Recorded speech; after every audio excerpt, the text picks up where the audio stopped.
पश्चिम बंगाल में बीजेपी की सरकार बनने के बाद पीएम मोदी का आज पहला दौरा है, जिसके लिए तैयारियां अंतिम चरण में हैं।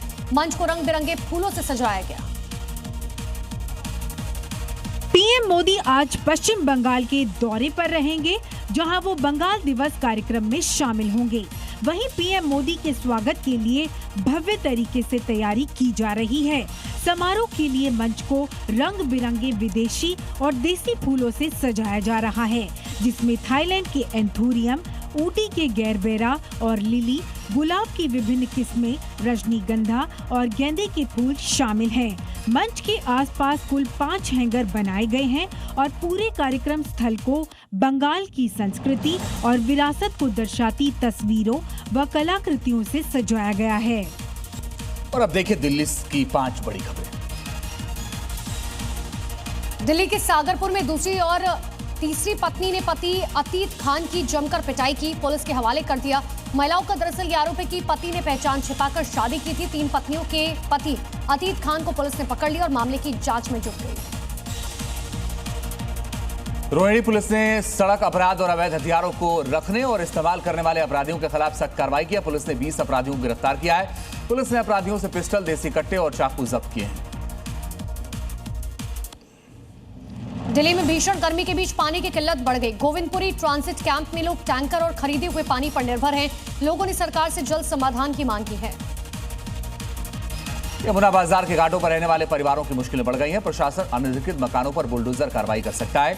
कोर्ट ने प्रशासन को कार्रवाई की अनुमति दे दी है। यहाँ बने मकान लोगों के लिए सुरक्षा के जो मानक थे उस पर खतरनाक पाए गए हैं।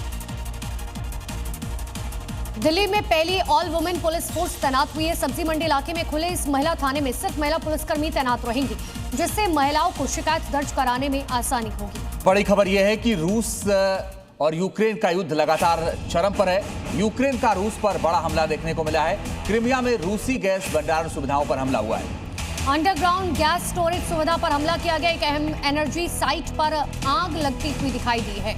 ये तस्वीरें देख लीजिए। क्रीमिया की आपको तस्वीरें दिखा रहे हैं, जहां पर एक अहम एनर्जी साइट थी जिस पर हमला किया गया और आग लग गई। कोलकाता एयरपोर्ट पर बवाल की खबर है। आपस में भिड़े हैं टीएमसी और बीजेपी के कार्यकर्ता।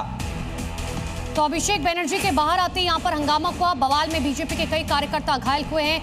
टीएमसी पर हमले का आरोप लगा। तो कोलकाता एयरपोर्ट पर देखिए किस तरीके का बवाल यहां पर देखने को मिला। अभिषेक बनर्जी के बाहर निकलने के कुछ ही देर बाद बीजेपी और टीएमसी के समर्थकों के बीच टकराव हो गया।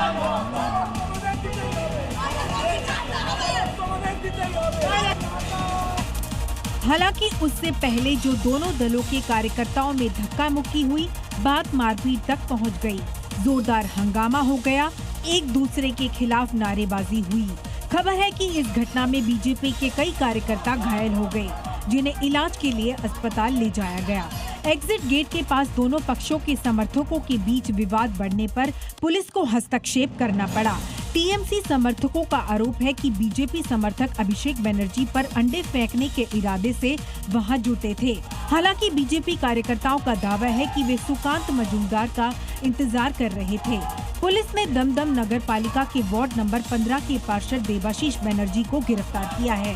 बंगाल में सत्ता बदलने के साथ ही टीएमसी से जुड़े लोगों की अंडा थेरेपी हो रही है।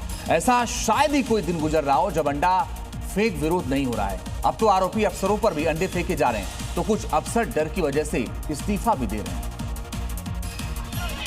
तस्वीरें हावड़ा के पंचायत ऑफिस की हैं, जहां डिप्टी चीफ पर हमला किया गया। उनके साथ जमकर मारपीट हुई और अंडे फेंके गए। स्थानीय लोगों ने सपईपारा बासु काठी ग्राम पंचायत ऑफिस के सामने पहले जमकर विरोध प्रदर्शन किया। स्थिति तब और बिगड़ गई जब डिप्टी चीफ सोमेंदु गायन वहां पहुंचे। गुस्साई भीड़ के एक हिस्से ने उन्हें घेर लिया और उन पर हमला कर दिया।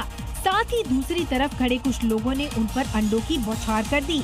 लोगों का आरोप है कि तृणमूल सरकार के कार्यकाल के दौरान पीने के पानी के कनेक्शन के लिए हर घर से लगभग 6,000 रुपए लिए गए थे।